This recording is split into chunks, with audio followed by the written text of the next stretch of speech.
오늘 설교 말씀은 그대의 보아스는 누구인가 하는 제목으로 룻기스를 여러분과 함께 좀 나누고자 합니다. 여러분, 성경은 참 재미있는 책이죠. 우리에게 감동을 주고 또 이 성경의 말씀이 우리 마음에 와닿는 이유가 무엇입니까?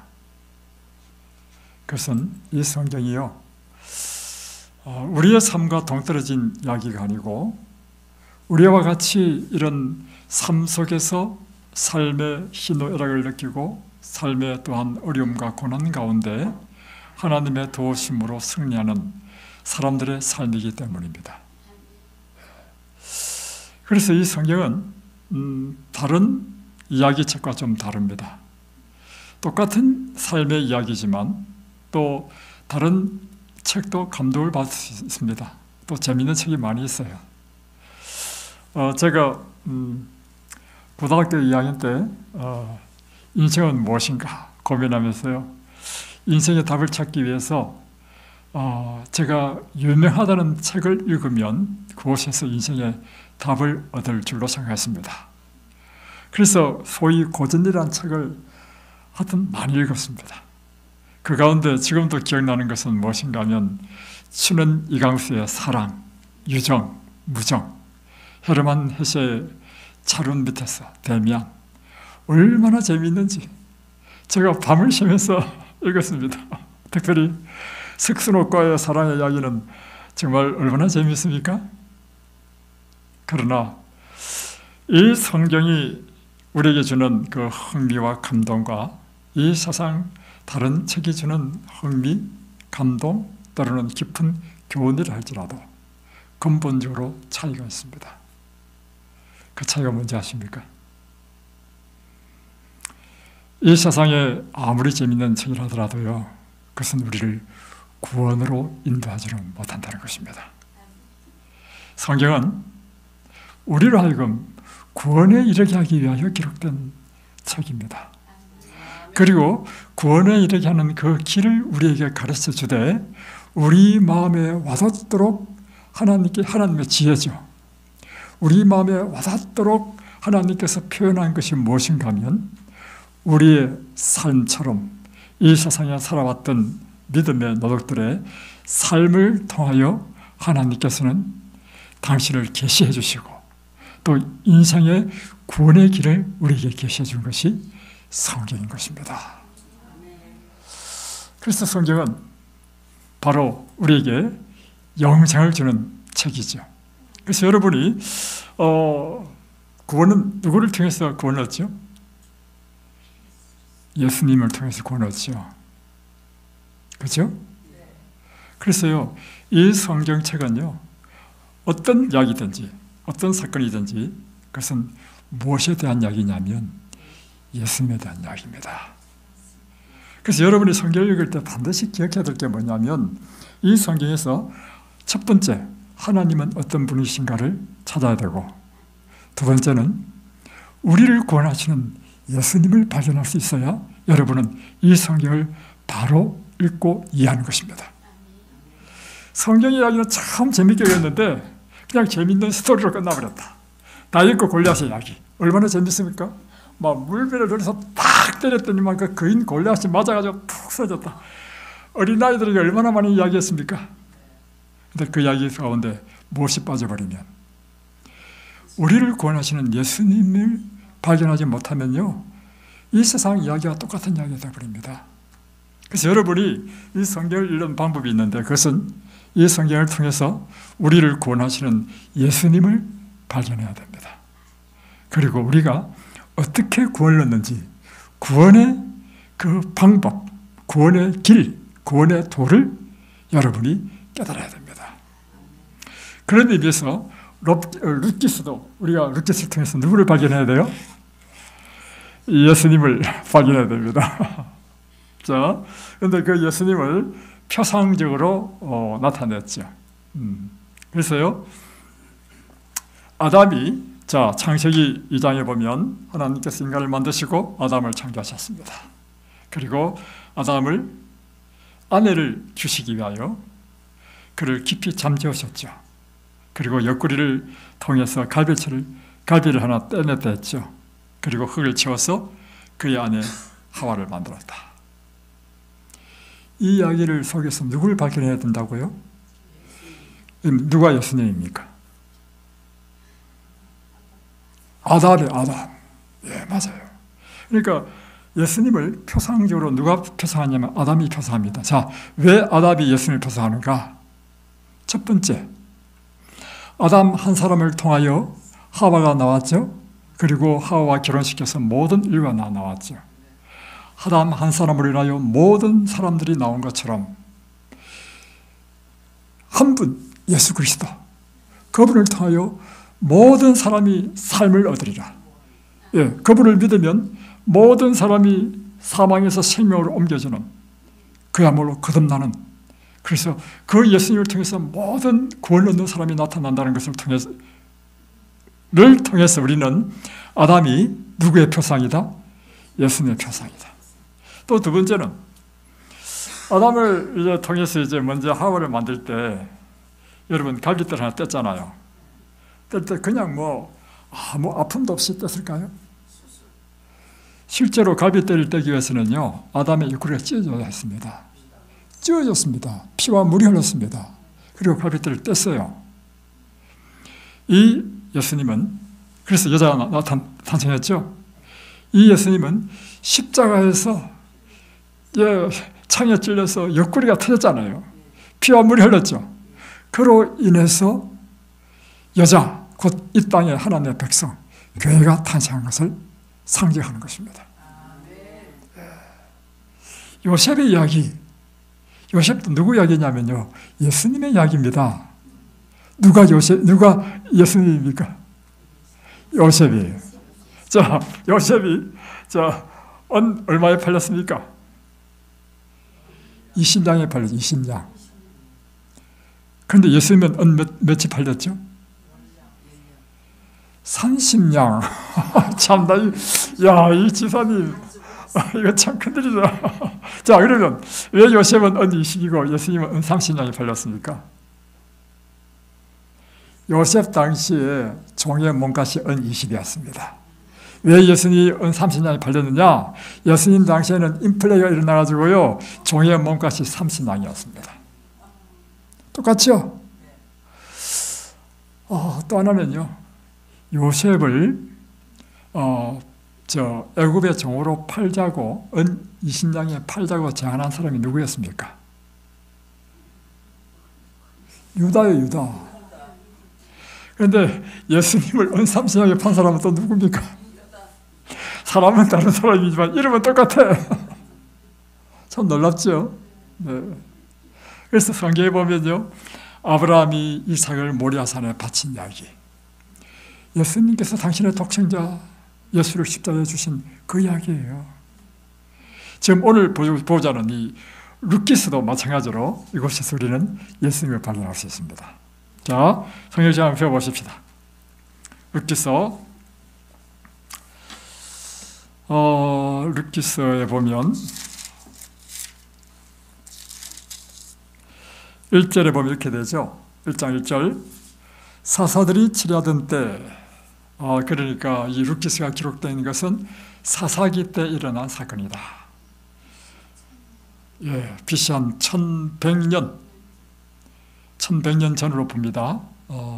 그러니까 지금으로부터 한 3100년에서 3150년 전에 일어난 일입니다. 여러분, 성경의 위대한 것은요, 아주 먼 옛날, 그러니까 성경은 가장 오래된 역사책입니다.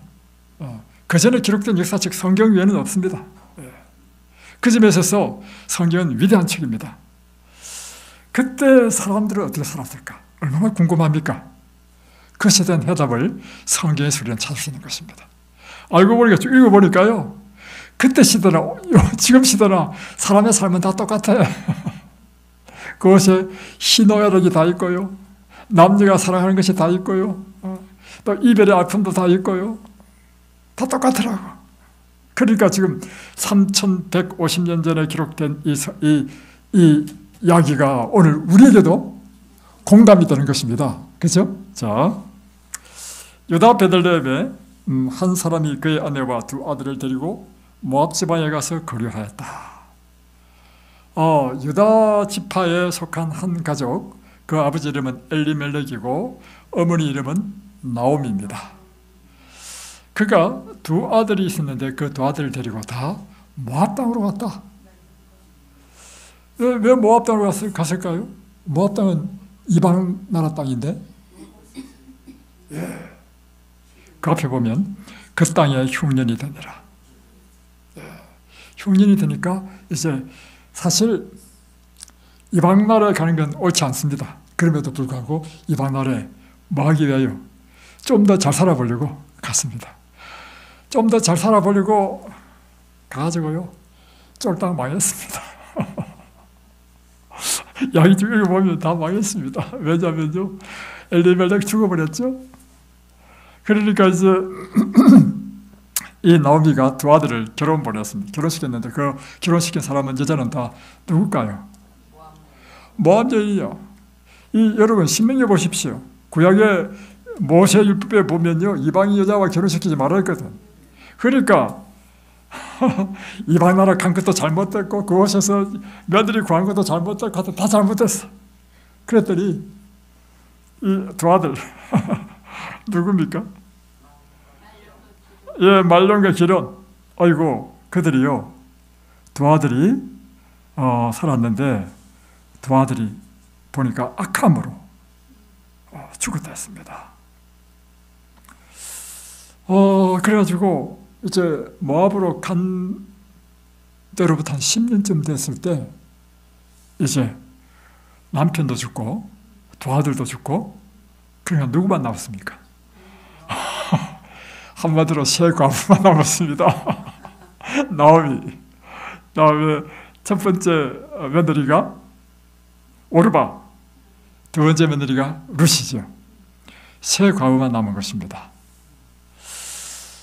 그러던 차에 자기 원래 고향인 베들레헴에 하나님께서 은혜를 베푸셔서 양식을 주셨다. 풍년이 들었다는 이야기죠. 그러니까 또 이제 양식이 있는 따라 이제 그걸로 이제 다시 고향으로 돌아가려고 계획합니다. 할 때 나오미가 딱 생각해 보니까 우리 두 며느리는 베들레헴이 그들에게는 다른 나라 땅이야. 그렇죠? 문화도 다 다르고 모든 게 다 다를 거 아니에요. 그리고 또 신랑이라도 있다면 희망이라도 있지.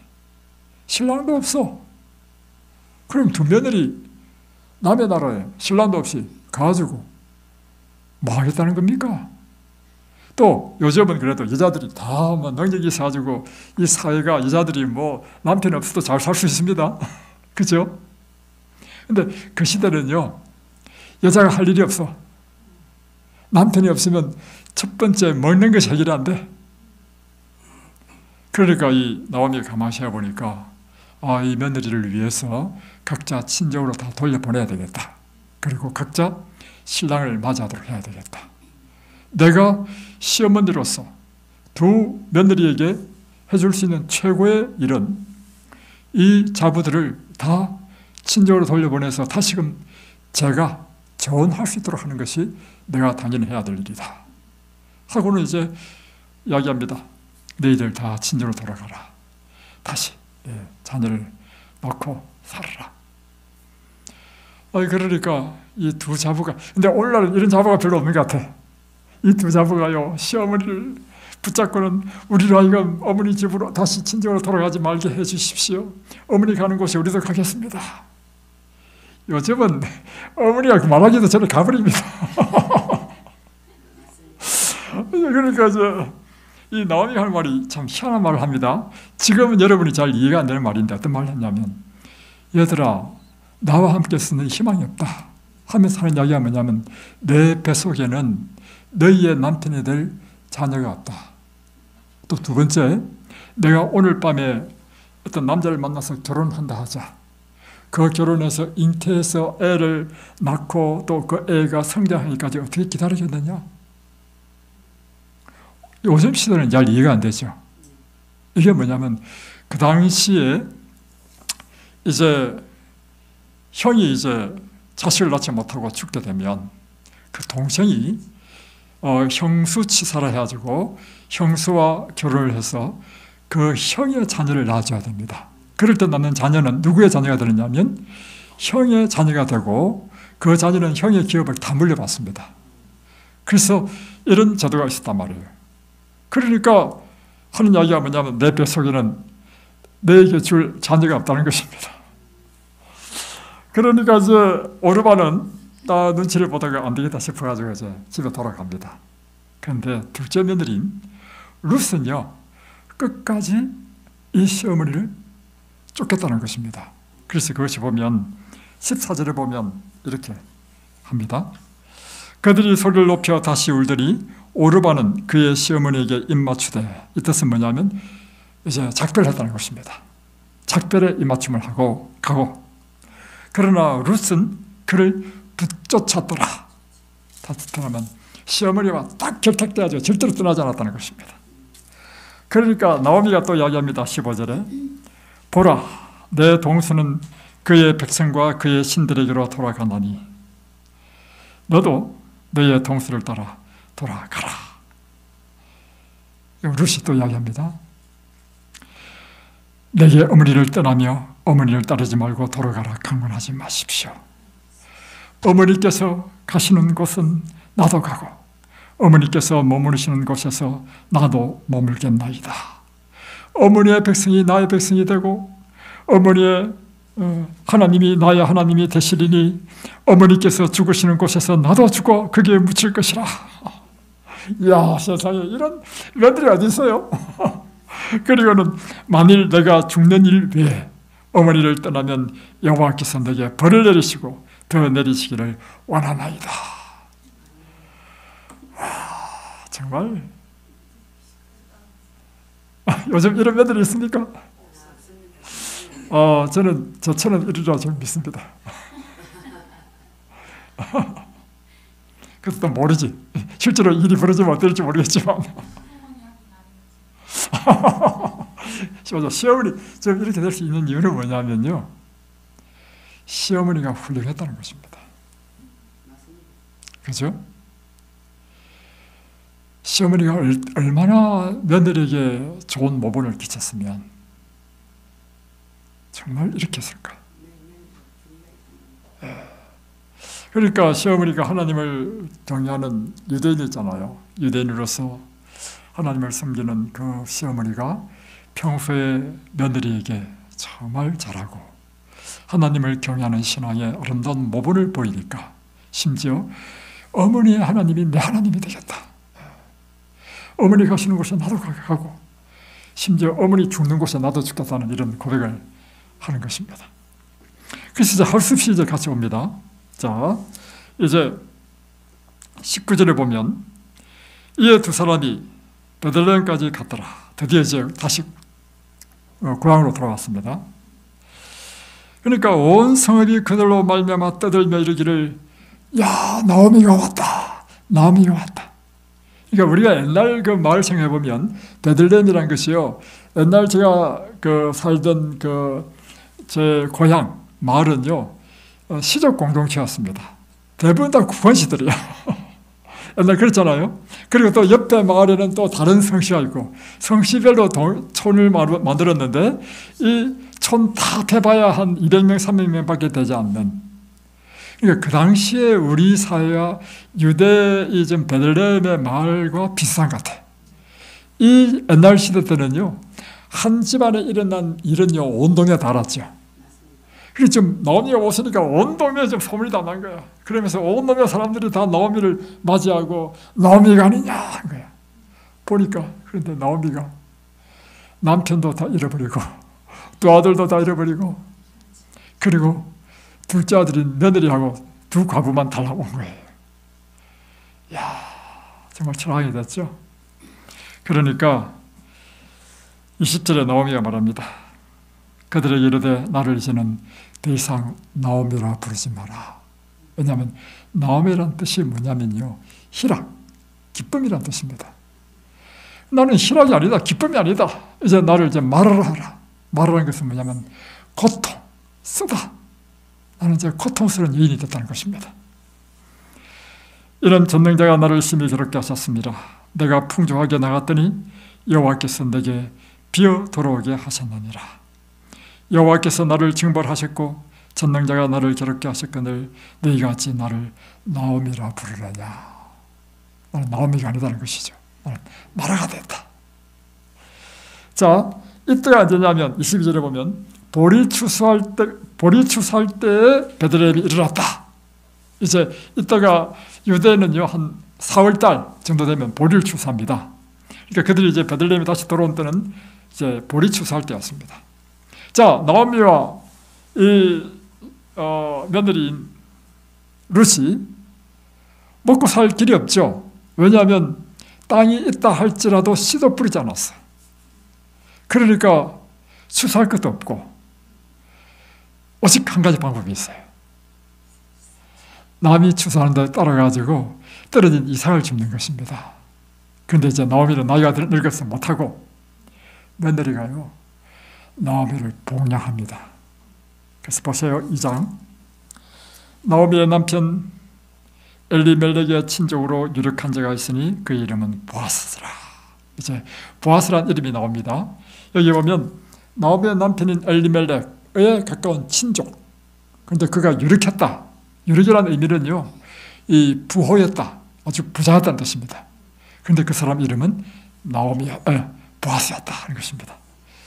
그리고 2절에 보면 모압 여인 룻이 나오미에게 이르되 원하건대 내가 밭으로 가서 내가 누구에게 은혜를 입으면 그를 따라 이삭을 주겠나이다.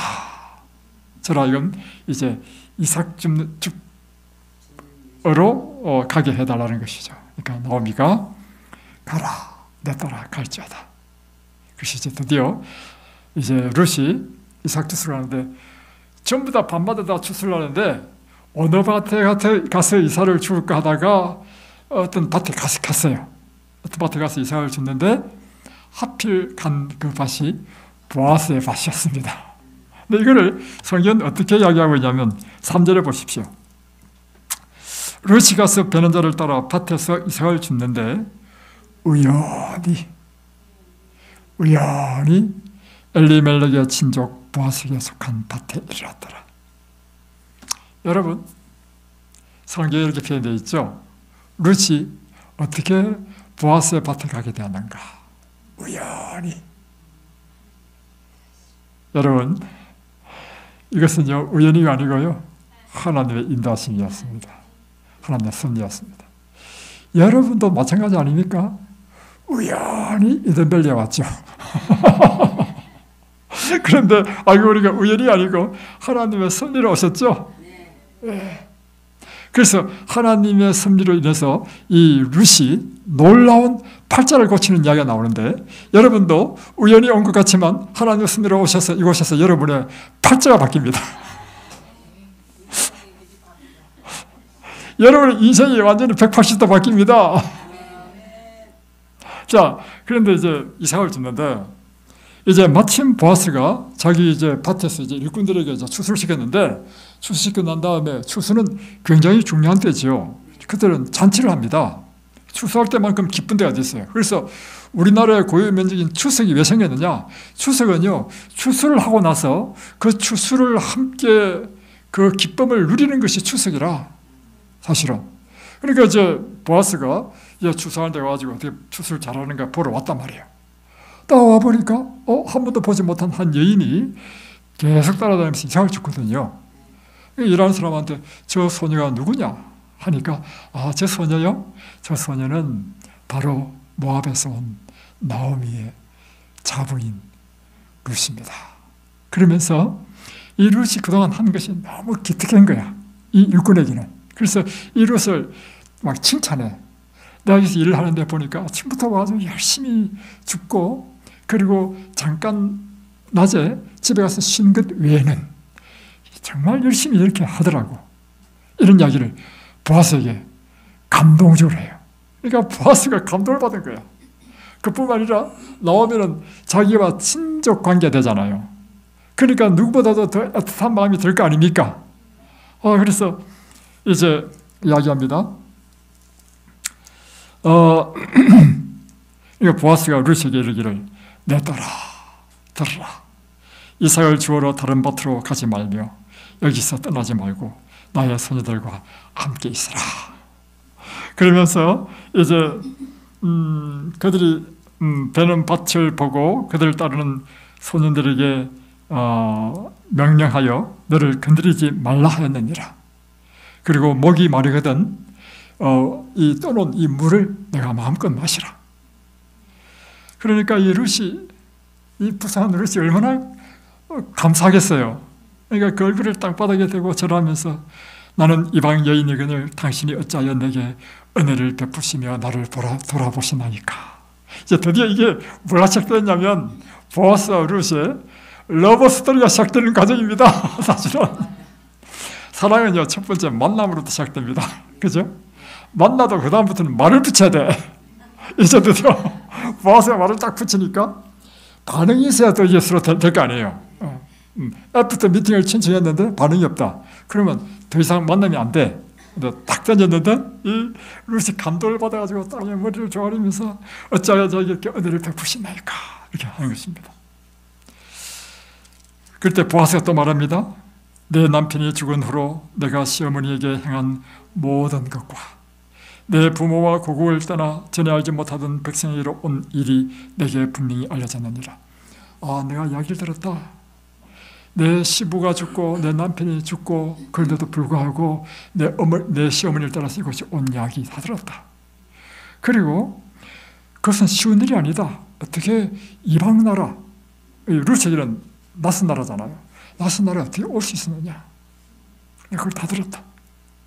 여호와가 내게 행한 일에 보답하시기를 원하며 이스라엘 하나님 여호와께서 그의 날개 아래 보호를 받으러 온 내게 온전한 상 주기를 원하노라. 그러니까 하나님께서 너를 이렇게 보호해 주시기를 원한다 이렇게 하거든요. 이게 또 룻이 또 말합니다. 여러분 이게 사랑의 스토리야. 나 룻이 말합니다. 주여 내가 당신께 은혜 있기를 원하나이다.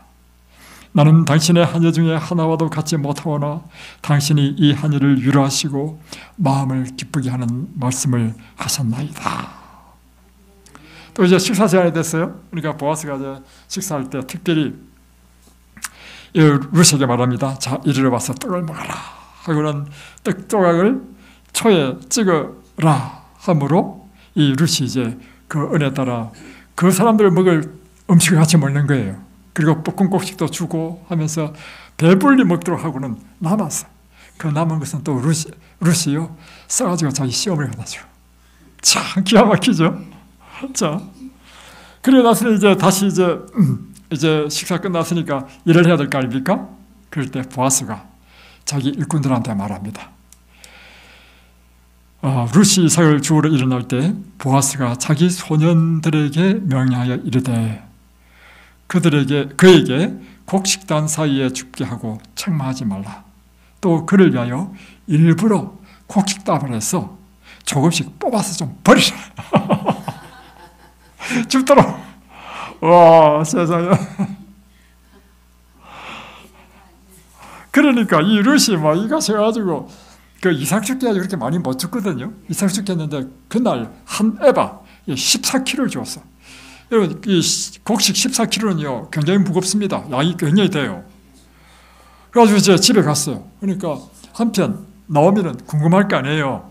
그가 하루 종일 집에 있으면서 뭐 무슨 낙이 있겠습니까? 자기 며느리가 지금 어디 가서 뭘 했는지 그것만 궁금할 거 아니에요. 와서 물을 거 아니에요. 야, 며느라 오늘은 누구 밭에 가느냐? 하니까 이만저만 해서 갔는데 보아스 밭에 갔습니다. 그러니까 나오미가 눈이 번쩍 뜨인 거예요. 그리고는 그가 나에게 이런 은혜를 베풀었습니다. 하루고는 주원 보니까 엄청나게 많이 주워왔어. 그러니까 나오미가 내가 며느리를 위해서 내가 할 일이 있다. 이 며느리와 보아스를 연결시켜줘야 되겠다. 그러면서 하는 이야기가 야, 며느라 이제는 다른 밭에 가지 마라. 오직 보아스의 밭에만 가서 일을 하라. 자, 다 했습니다. 이제 3장으로 넘어갑니다. 드디어 이제 보아스와 이제 룻이 점점 더 가까이 되는 이야기가 나옵니다. 자, 1절. 룻이 시어머니 나오미가 그에게 이르되 내 딸아, 내가 너를 위하여 안식할 곳을 구하여 너를 복되게 하여 하지 않겠느냐. 자, 잘 들어보십시오. 이제 나오미가 작전을 짭니다. 자, 내가 함께하던 하녀들을 둔 보아스는 우리의 친족이 아니냐. 보가 그가 오늘 밤에 타작마당에서 보리를 까불리라. 자, 타작마당에서 보리를 까불고 이제 탈곡이라 할 수 있겠죠. 그러니까 너는 목욕하고 그리고 기름을 바르고 깨끗한 옷을 입고 가서 네 몸을 보이면 안 돼. 가만히 있다가 이 보아스가 어디에 눕는지를 잘 보고 나서는 밤이 깊어서 사람들이 깊이 잠들었을 때 그 보아스의 발치에 이불을 싹 들고 그 속에 딱 누워 있으라. 야, 그러니까 이제 나오미가 작전을 다 짜죠. 그러니까 이 룻이요 또 착하잖아요. 그러니까 이 시어머니의 명령에 따라서 목욕하고 기름 바르고 옷을 다 갈아입고 딱 숨어서 지켜보다가 드디어 이제 식사를 하고 기분 좋게 하다가 이제 딱 누웠단 말이에요. 그 밤중에 발치에 싹 들어가지고 이불을 딱 덮었어요. 한편 보아스는 잠자다가 이제 한참 깊이 잠들었어. 깊이 잠들 때는 모르다가 이제 잠에 수면 있잖아요. 깊이 잠들다가 이제 선잠으로 쫙 오잖아요. 이럴 때 뭐 발에 막 탁 걸려. 이게 뭐야? 딱 보니까 여자가 있어. 깜짝 놀라지고 야, 너 누구냐? 그러니까 이때 나는 당신의 유종 루시오니 당신의 옷자락을 펴 당신의 유종을 덮었소서. 이는 당신이 우리의 기업을 물을 자가 됨이니이다. 이게 뭐냐면 이 기업 물을 자부터 여러분이 이해를 하셔야 이걸 이해합니다. 뭐냐면 하나님께서 이 이스라엘 백성들을 위하여 율법을 주셨는데 그 율법 중에 하나가 뭐냐면 고엘이라고 하는 기업 물을 자 제도를 두셨습니다. 이것은 이스라엘 백성들이 자기 동족, 자기 친족 가운데 가난하게 돼가지고 할 수 없이 이 땅을 팔게 되면 땅을 팔게 되면 사실 이제 터전이 없어지잖아요.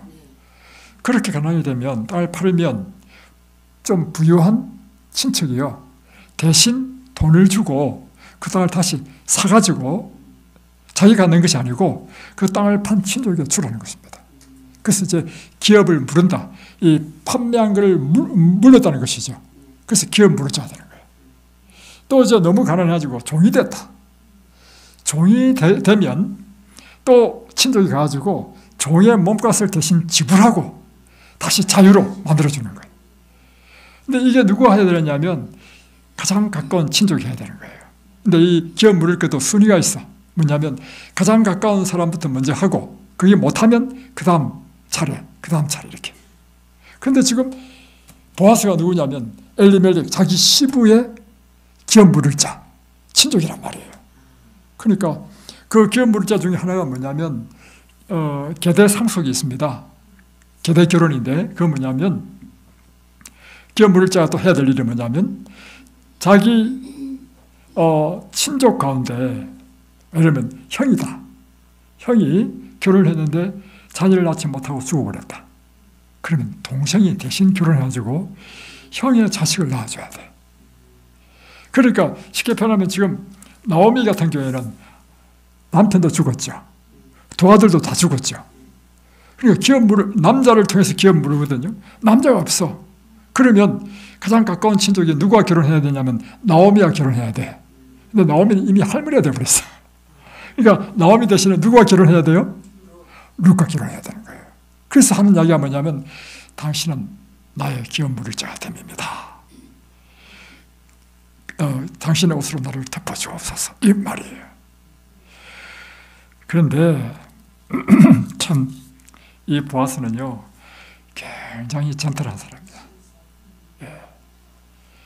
이 보아스는요 아주 신중한 사람이라 법적으로 모든 것을 다 준비하기까지 경거망동하지 않았다는 것입니다. 그래서 10절에 보면 이제 보아스가 말합니다. 내 딸아 여호와께서 내게 복주기를 원하노라. 내가 가난하건 부하건 젊은 자를 따르지 아니하였으니 내가 베푼 인애가 처음보다 나중에 다하도다. 이 뜻은 뭐냐면 이 룻은 굉장히 새파란 젊은 사람이었고 보아스는 좀 중년에 이른 나이 차가 많이 나는 그런 관계였다는 것입니다. 그럴 때 누가 젊은 사람이 나이 든 사람이 하고 결혼하겠냐 이 말이에요. 그런데 내가 마치 시모를 봉양하기 위해서 같이 온 것처럼 또 그 기업 물자를 위하여 정말 나이 든 나에게 이렇게 기업 물자를 역할을 해달라고 하는 것 자체가 보아스에는 감동을 받았다는 것입니다. 그러면서 이 보아스가 이야기합니다. 그리고 이제 내 딸아 두려워하지 말라. 내가 내 말대로 내게 다 행하리라. 내가 현숙한 자인 줄을 나의 성읍 백성이 다 아느니라. 참으로 나의 기업 물을 자이나 나는 기업 물을 자이나 내보다 더 가까운 사람이 한 사람이 있다.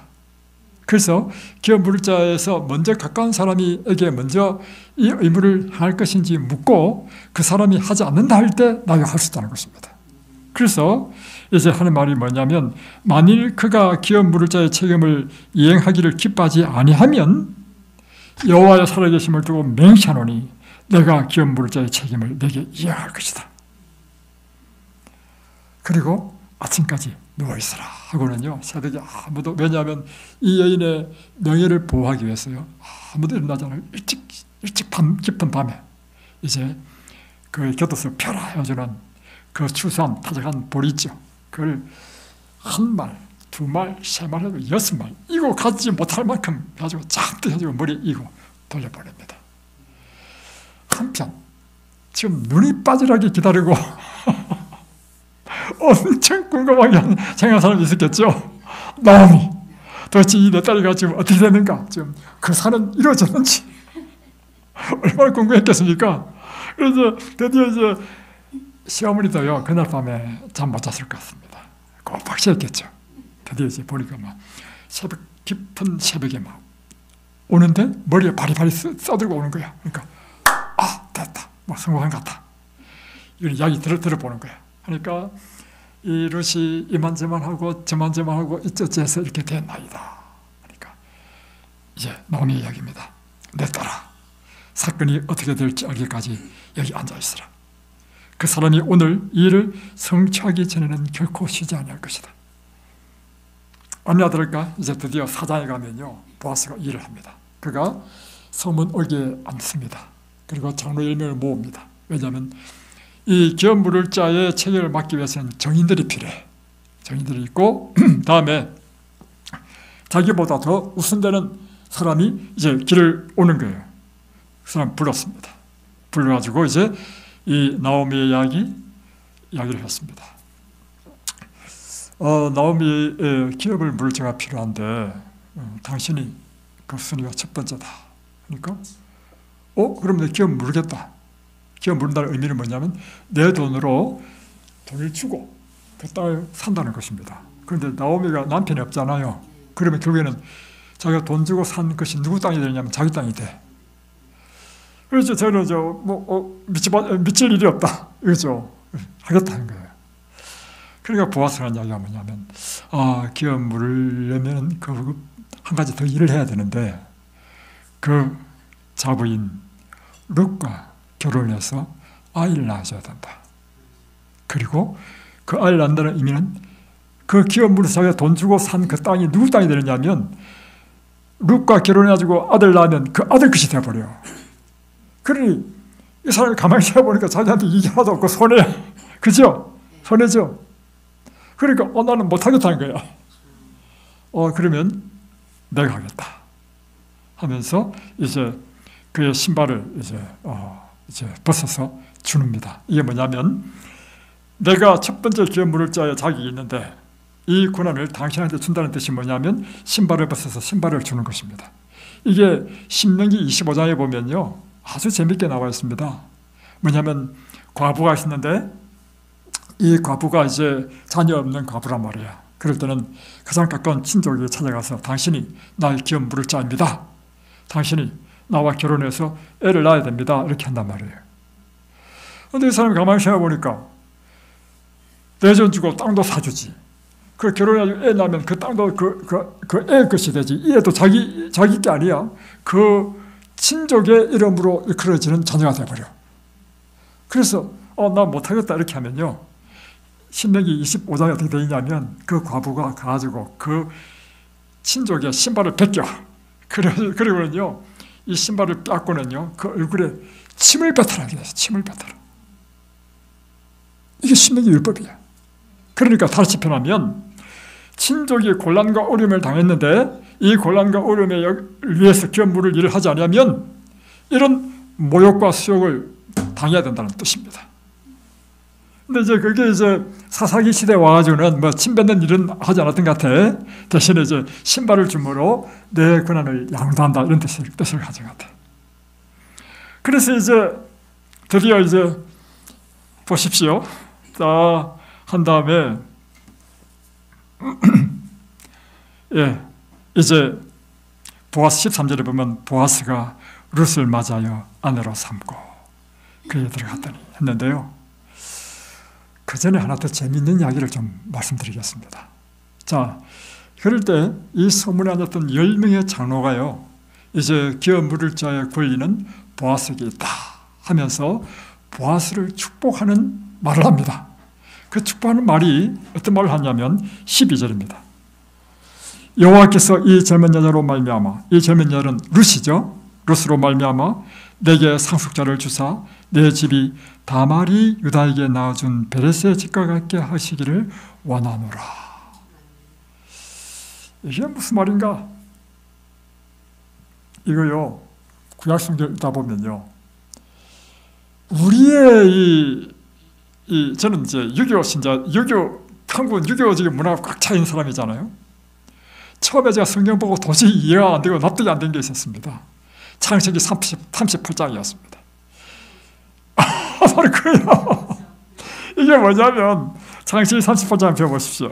이거 이 성경은 너무너무 재밌는 책입니다. 그리고요, 여러분, 이 성경을 여러분이 알고 있는 기존의 윤리 도덕관으로 이해하면요, 성경이 이해가 안 돼.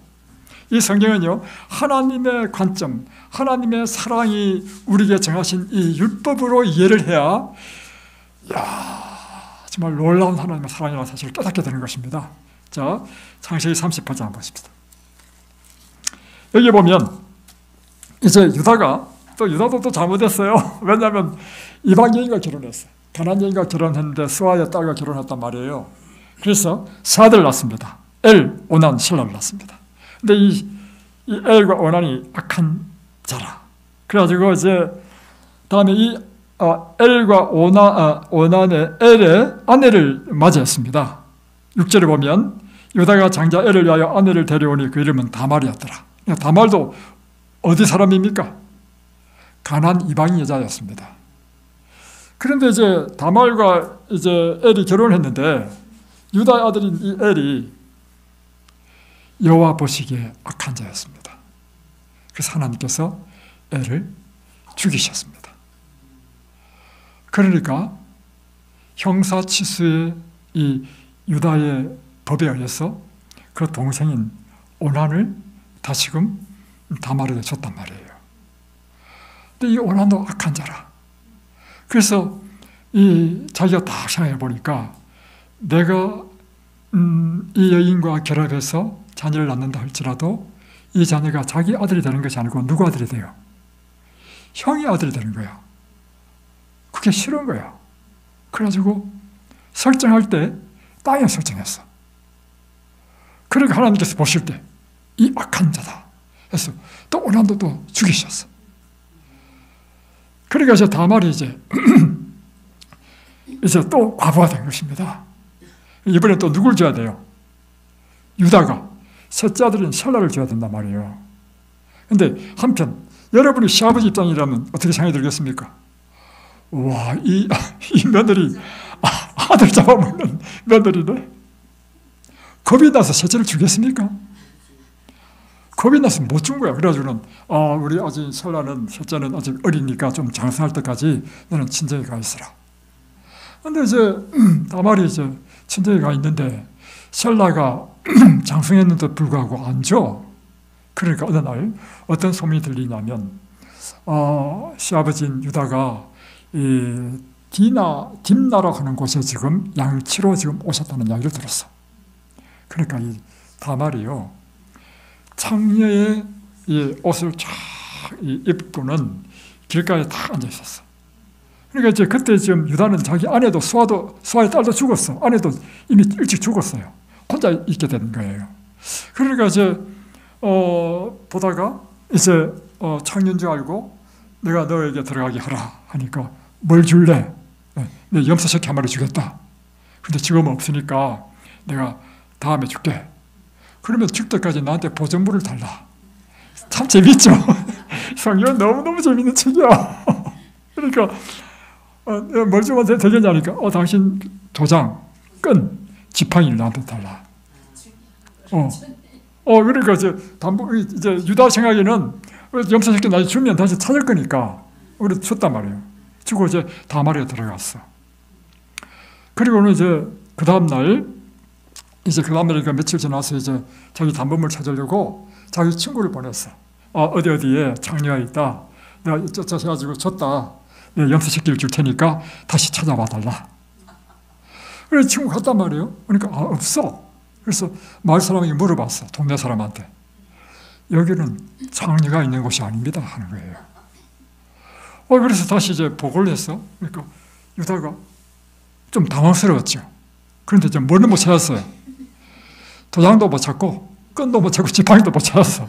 근데 이제 내가 좀 창피를 당할 것 같으니까 그냥 쉬자자 한 거예요. 근데 그로부터 3달이 지난 후에 어떤 소문이 들리냐면 자기 며느리 다말이 임신했다는 거야. 그러니까 시키면 간음죄를 저질렀다 생각하는 거야, 한마디로. 그래가지고 당장 끌어내라. 불태워 죽이겠다. 그래가지고 지금 다말이 지금 끌려 나오는 거야. 끌려 나오면서 도장하고 끈하고 지팡이를 주면서 이 물건의 주인이 저를 잉태했습니다. 누구 건지 한번 보십시오. 준 거야. 그래서 딱 보니까 자기 거야. 그때요, 유다가 아주 요묘한 말을 했습니다. 도장을 딱 보니까 도장이 뭐라고 적혔냐면 유다. 유가 뭐예요? 내다. 그는 나보다 옳다. 다시 말하면 유다는요, 다말이 자기보다 더 의롭고 선하고 옳다는 것입니다. 그래서 이 다말이 유다를 통해서 낳은 아들이요, 베레스와 셀합니다. 근데 이 다말이 낳은 이 베레스가 유다를 이어서 예수님의 조상이 돼요. 자, 보십시오. 유다에게는 또 한 아들이 돼 있죠. 안 죽은 아들 셀라가 있었습니다. 셀라가 예수님의 족보가 되는 유다의 후손을 잇는 아들이 되는 것이 아니고요, 다말에게서 낳은 베레스가 예수님의 족보가 되었다. 이야, 정말 놀라운 신비 아닙니까, 여러분? 그러니까 여러분 기억하십시오. 죄가 많은 곳에 은혜가 큰 것입니다. 하나님께서는 우리의 얄팍한 이런 차원하고 다르다는 것입니다. 그분의 길은 더 크고 넓고 높아가지고 우리가 청량할 수 없는 것입니다. 마찬가지로 지금 이 룻을 통해서 태어난, 룻과 보아스와의 결혼해서 태어난 이 아이가 이름이 뭐냐면 오벳이죠. 오벳입니다. 오벳이고, 오벳이 다시 아들을 낳았는데 이새입니다. 이새가 낳은 아들이 바로 다윗인 것입니다. 자, 여러분, 이 룻기는 우리에게 무엇을 보여주려고 하냐면, 이 룻처럼 불쌍해진 우리를 위하여 보아스 대신 그 보아스는 바로 예수님이시다, 이거예요. 이걸 우리에게 보여주려고 하는 것입니다. 룻과 나오미 보십시오. 집도 절도 없습니다. 후손도 없습니다. 살기도 힘듭니다. 그리고 살아봐야 소망이 없어. 자기 대를 이을 자식이 있어야 소망이지. 바로 이 나오미와 룻에게 보아스는 구원자였습니다. 고엘, 기업 물을 자. 우리의 고엘이시오, 기업 물을 자는 누구시라고요? 예수님이십니다. 또 한 가지 다른 게 하나 있어요. 이 룻기에서 나오는 고엘, 기업 물을 자는요, 이 땅의 삶에서의 문제를 해결하는 수준에 그쳤지만 우리의 기업 물을 자 예수님은요, 이 땅에 우리의 모든 인생의 문제를 해결하실 뿐만 아니라 우리에게 영원한 생명 그리고 천국을 우리에게 기업으로 주시는 우리의 고일이라는 사실입니다. 이제 룻기스가 무슨 이야기인지 아시겠습니까? 룻기스는 누구의 이야기다? 예수님의 이야기다. 예. 그 예수님이 우리의 고일, 기업 물을 자가 되신다. 기도하겠습니다.